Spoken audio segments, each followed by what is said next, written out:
Welcome to Books in Five, where we interview the authors of recently published books on relevant topics. We'll be asking the author 5 questions, and they will have 5 minutes to answer each one. I'm very excited about my guest today, as he has written an excellent new book about global supply chains that we all experienced over the past few years.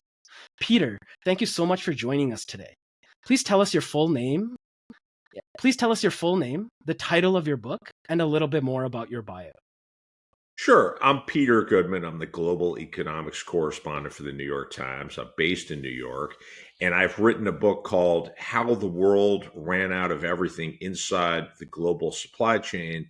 I've spent a lot of my career, about the last 25 years, writing about economics from different points around the globe. I was based in China for 6 years, back when I was still with the Washington Post. Spent 5 years in London with the Times as the European economic correspondent, and I've traveled widely around the world trying to connect the stories of ordinary people with the big, important policy debates of our time. Peter, let's begin with our first question.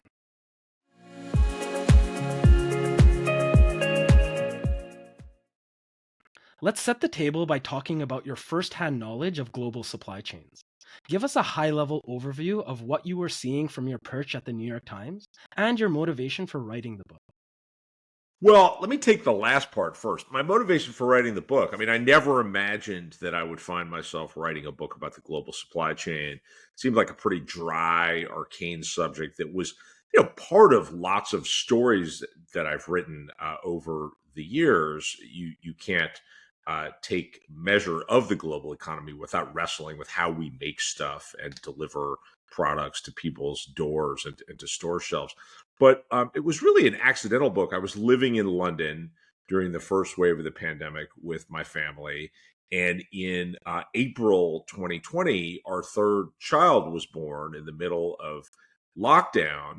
And my wife was quite stoic about the fact that her family couldn't come over from New York to help us with the baby. She could understand even that I was only allowed in the hospital room for an hour because of lockdown restrictions. And she could make peace with the fact that we couldn't go to the pediatrician, that our kid didn't even exist on paper because government offices were closed. But where she finally lost it was when we got home.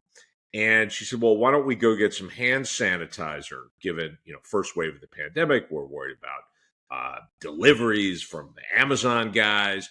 Nobody knows how this thing's spreading. And I looked around for hand sanitizer, couldn't find any in our North London neighborhood, couldn't find any online. And then we even went online to try to order the basic ingredients for hand sanitizer so we could make it ourselves.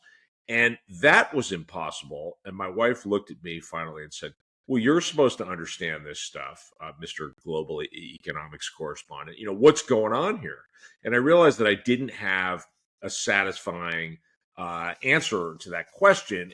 And getting that answer became this book. And what I discovered was that several major forces were playing out at the same time. On the one hand, the world had overdone it on reliance on one country, China, to produce the vast majority of all sorts of critical products, from things like the products I needed to make hand sanitizer, but ingredients for basic medicines, parts for ventilators, to say nothing of all sorts of electronics, chemicals that go into paint, just about anything you could imagine. There was a good chance that there was some segment of Chinese industry that was responsible for producing a lot of it. And at the same time, the world had overdone it on so-called just-in-time delivery. This idea that instead of sticking parts and finished products in warehouses as a hedge against the inevitable troubles that play out in life, we should save the money. Companies should save the money.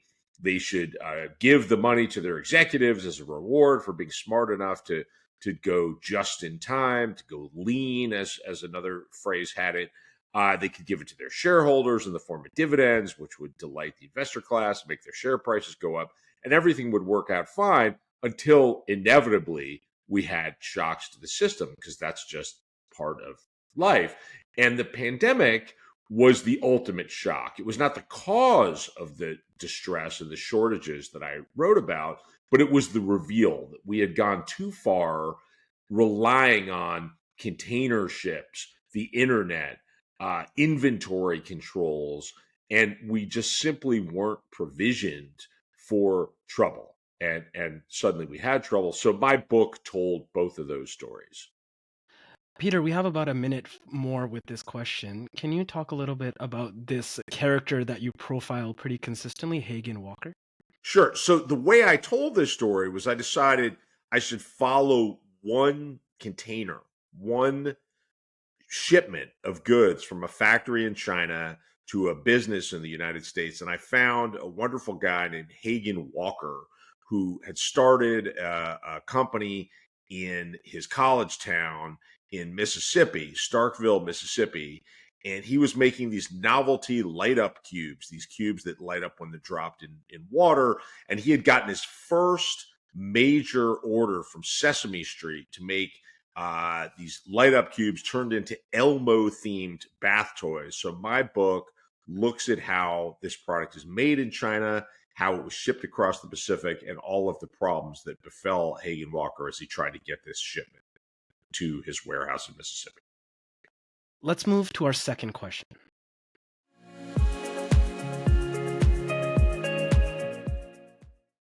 And you've already brought it up, but I really want to dive deep into it. Chinese production plays a major role in the story you are telling. Can you detail how it became an economic powerhouse, especially with regard to manufacturing? Sure. A lot of the conversation around China now, especially in the United States, describes this, nefarious force, this job killing juggernaut. I think it's important to note that the Chinese government invested in a very forward looking way in the building blocks of modern manufacturing. They got a lot of people into primary schools in rural China. They boosted public health. So you had large numbers of young people who were trained to work in factories, who were able bodied and could do the work. And then they invested in ports, other infrastructure, highways, electricity. And a landmark came when China gained entry to the World Trade Organization in 2001, which was a deal to open up its markets to global competition, something that didn't really happen to the degree to which it was promised. But they got the thing that they were promised, which was a crack at export markets around the world. And so you had this confluence of factors. You had what was then still the world's most populous country, 1.3 billion people, since eclipsed by India. And you had large numbers of young people leaving rural areas, headed toward urban areas in pursuit of jobs, just as you had foreign investors, and this was not an accident, entering China, because in Western countries, China became the solution for every executive of every publicly traded company looking for a way to lower costs and make their share prices go up. Here was a country that, not incidentally, didn't have labor unions, didn't have serious enforcement of environmental regulations, and you could make just about anything you could imagine at great scale, increasingly efficiently, using workers who were thrilled to leave rural areas and go find a job in a factory. Now, let's not overdo it. These were tough jobs. People got cheated out of wages. Industrial areas got poisoned. Workers were often terribly treated. This was not some sort of fairy tale, but it was a trade that people were willing to make their labor in exchange for upward mobility. And that part worked out. I mean, many people liken China's manufacturing boom as the single most successful anti-poverty program in human history.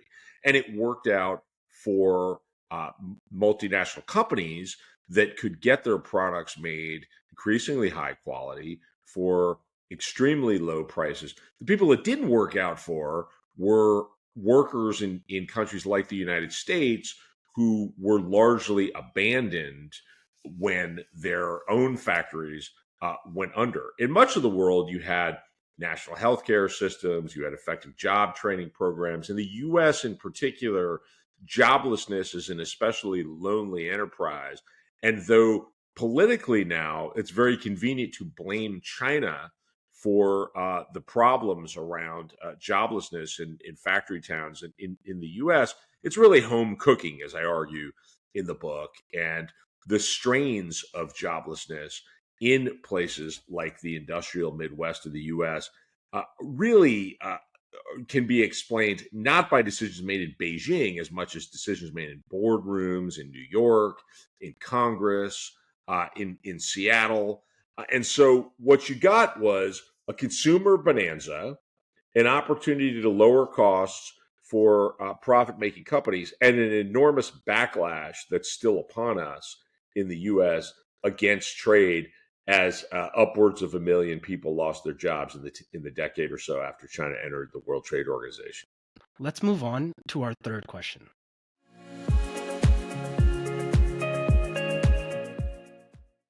I'm interested in the other developments that have shaped the macroeconomy over the past few decades. How have new innovations and business processes affected international trade?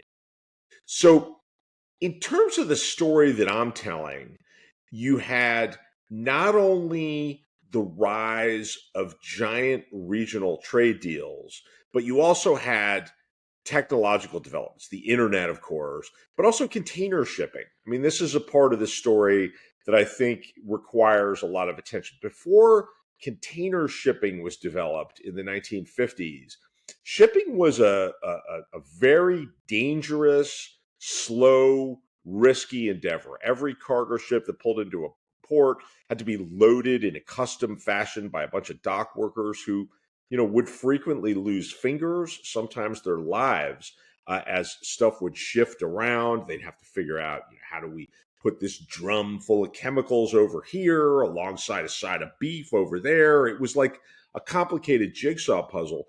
And along came a guy named Malcolm McLean in the 1950s who came up. Well, he didn't invent this idea, but he mastered it. Take a standard size steel container, which can be packed at the factory or at the farm.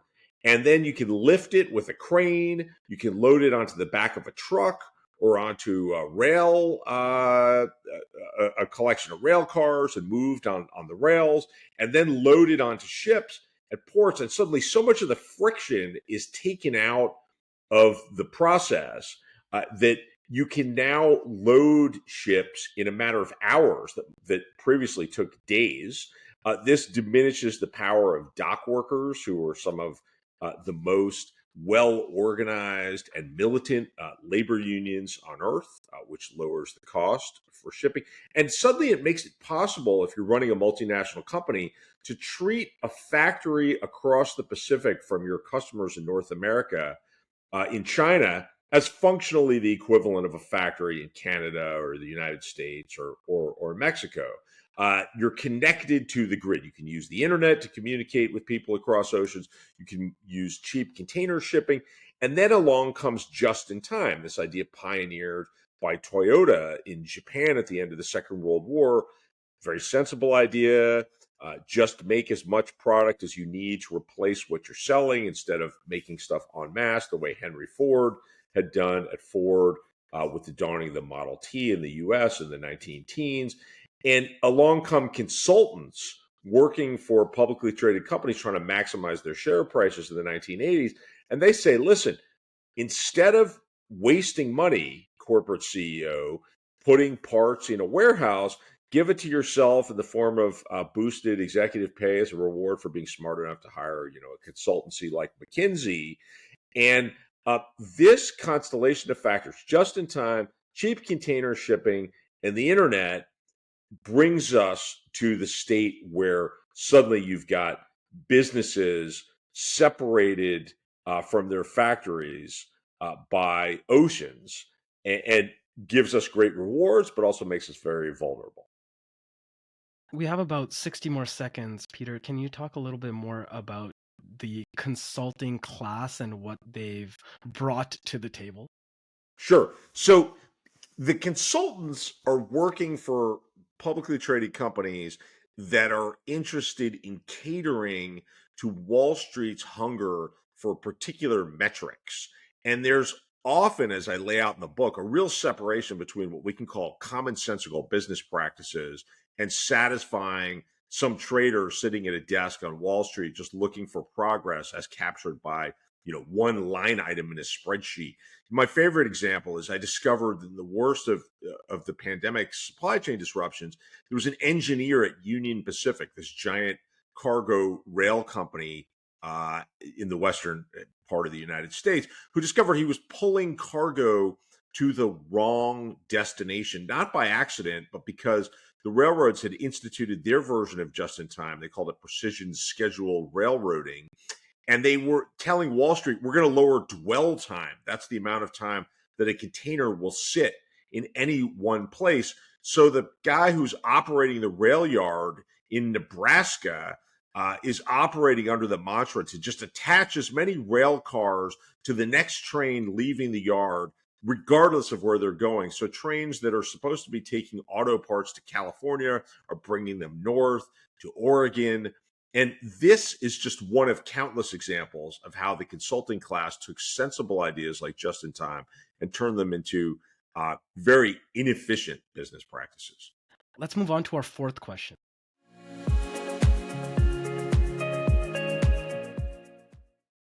You spend a number of chapters showcasing operations in the American transportation sector. Why is this configuration so inefficient, and who benefits from it? Well, it ought to be efficient, but the way in which it answers largely to the imperatives of publicly traded companies that are trying to make their share prices go up leads us to the example that I just gave you, where you have a giant railroad actually pulling cargo to the wrong destination. We've seen the railroads from inception in the United States run as a way to satisfy investor demands for higher share prices, often at the expense of any semblance of resiliency in supply chains. You go all the way back to the laying of the Intercontinental Railway back in the 19th century, and the U.S. government was giving out grants of land to rail companies as they built their track as an inducement to get them to turn the frontier into a connected grid of rail tracks. And guess what? The railroads responded to these incentives by building these routes that were not the most efficient way to get from point A to point B. It was about winding and lengthening the journey to amass as much land as possible. And there's a direct connection from that to the current state where in most of the United States, which is the market that I happen to focus on most in this book, you've got a situation where you've often got just one or two carriers that are operative on single routes. That's great for the investor class because it means monopoly profits. It's not great for the people who actually depend upon rail to move product. And in fact, in the run-up to the pandemic, you had rail companies eliminate capacity in the name of delivering so-called precision scheduled railroading. This was their version of just in time. So when we got massive floating traffic jams off the twin ports of Los Angeles and Long Beach, this is in Southern California, this is the gateway for roughly 40% of all goods that are entering the United States by container ship. And you've got, at the worst of it, 75 container ships just floating in anchor off the ports because there's no place to load or unload. They're just waiting their turn to pull up to the docks. Part of why is because we got this enormous surge of products coming in from Asia. So many factory goods are made in Asia, and economists and people running businesses miscalculated how the pandemic would actually hit their businesses. They assumed, well, we're not going to the office, so that means less demand for everything. We can't go to the gym. Again, less demand for everything. Well, we can't go to the gym. Now we're buying Pelotons and putting them in our basement. We're not going to the office. Our kids aren't going to school. Now we're stuck at home cooking 27 meals a day for cooped up school children. We actually need more toasters, barbecues, cookie cutters, and all this stuff's coming in. It overwhelms the works. And so we get these floating traffic jams. But part of why is because railroads can't handle the capacity because they cut capacity as a way to increase their pricing power, which was good for their share prices and not very good for moving stuff across the country. direct example of how our transportation networks have been maximized for investor class interests and not for people who depend upon moving cargo. Peter, I want to give you a few more minutes to talk about what's happening in trucking. Sure. So trucking is an example of, in some ways, too much competition. Back in the 1970s, before deregulation in the U.S., you had uh, you had a limited number of carriers. You had a very difficult job. Truck drivers had to be on the road for days, sometimes weeks at a time, away from their families. It's a tough job, but they were very well paid, and so you had plenty of people willing to take the bargain of separation from their family, sitting behind the wheel of a truck, worrying about hydrating enough, worrying about caffeinating enough that you wouldn't fall asleep at the wheel, but not so much that you're constantly having to pull over to use a restroom. I mean, these are the thoughts that go rattling through the mind of a truck driver who's on the road. Well, fast forward to the future and to the run up to the pandemic, and you've got deregulation that brings lots of additional companies with no regulation into the mix. You have predatory training schemes where the largest trucking companies are constantly recruiting new workers, new truck drivers to replace the ones who've left because it's now a miserable way to make a living. It's really a pathway to poverty. It's working poverty. And they get people to sign up for recruitment programs while making them effectively indentured to the companies for a certain number of months to pay back. They're usually inflated training program tuitions. And so the pandemic hits, unemployment plunges, and lots of truck drivers are stuck at home. They figure out that there are other ways to make a living. And as the economy turns back on, we have these quote unquote truck driver shortages. Now, as I lay out in the book, we actually have roughly 3 times as many people who have commercial driver's licenses as we need in the US, but we have these shortages because large numbers of people have figured out if there's some other way to make a living, I'm going to do it. We've made this an impossible job. It's a shortage of people willing to sign off on the miserable life that driving a truck has become. Peter, let's finish with our last question.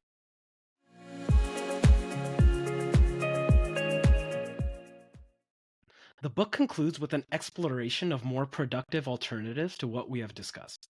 What are business leaders and policymakers doing to craft a system that isn't so prone to breaking down? Well, I have to caveat my own answer with the fact that we're having this conversation at a time when President Trump is pursuing this global trade war, which has brought enormous uncertainty to every place on the map. So, my book ends with an exploration of how large companies, especially large companies like Walmart, are shifting some of their production from China principally to other countries where they imagine they'll be able to avoid tariffs. And India is one such country. Mexico is another. As we speak, Trump has threatened 25% tariffs on imports from India.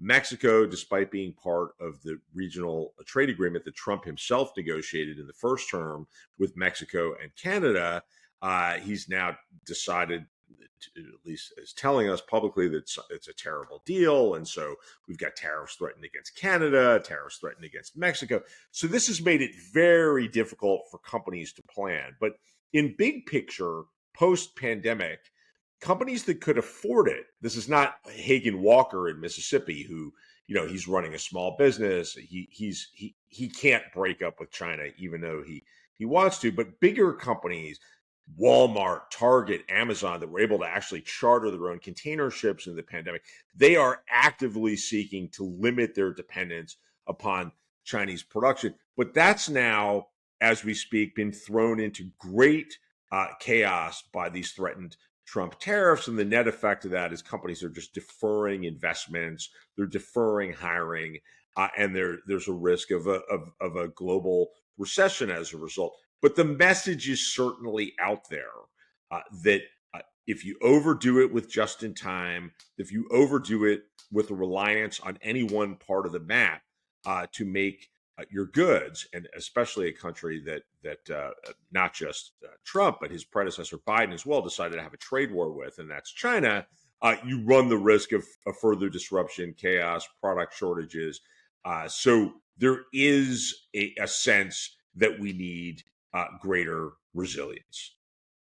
Maybe a minute here, Peter. Can you talk about how robots and automation are playing into this aspect of changing the system? Sure.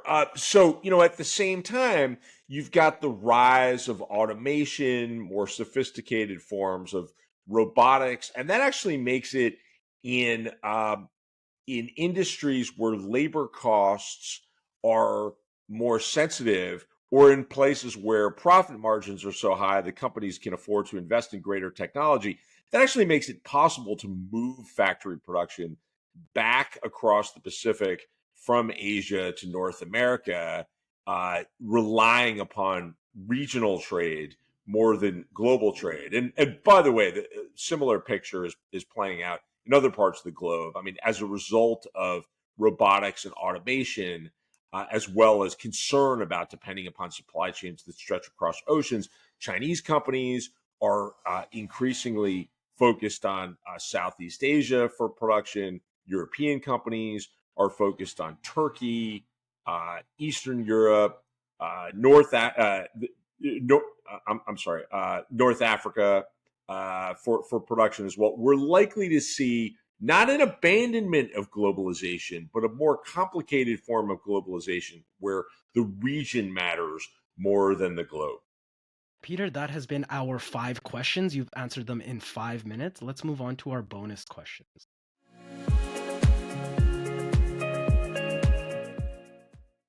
Peter, can you tell us a little bit more about your motivation for becoming a journalist?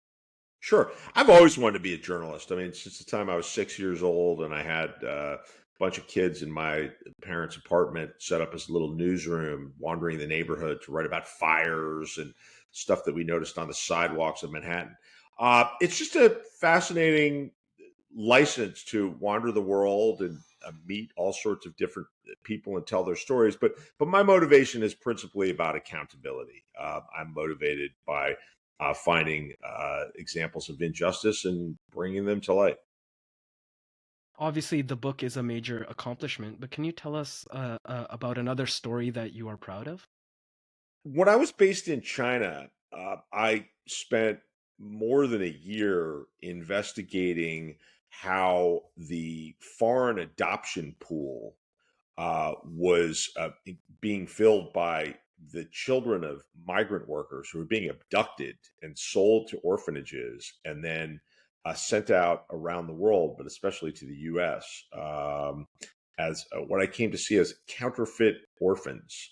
And this was as much a story of how anything of value in those years in China would be counterfeit, but also the story of demand for products, which I of course use in air quotes because we're talking about human beings in the U.S. That the search for satisfying our every demand, even extending to children, was found in China. And Peter, what are you working on next? I'm currently working on a new book that doesn't have a title, but it's on Trump and economic policy. Peter, thank you so much for joining us on Books in Five. Again, the title of the book is How the World Ran Out of Everything. I definitely recommend buying it. If you're not able to buy it, check it out from your local library because it is a topic we should all be more aware of. Peter, where can people find you? You can find me on the usual social platforms, the one I still call Twitter. I got a website, petersgoodman.com, or at the New York Times. My byline gets you to my topics page. Great. Peter, I will put a link to the book in the show notes. Thank you so much for joining us. Thank you so much, Pavan. Really enjoyed it. The host of Books in Five is Bhavan Sodhan. Books in Five is produced in collaboration with Podfather Creative in Vancouver, Canada.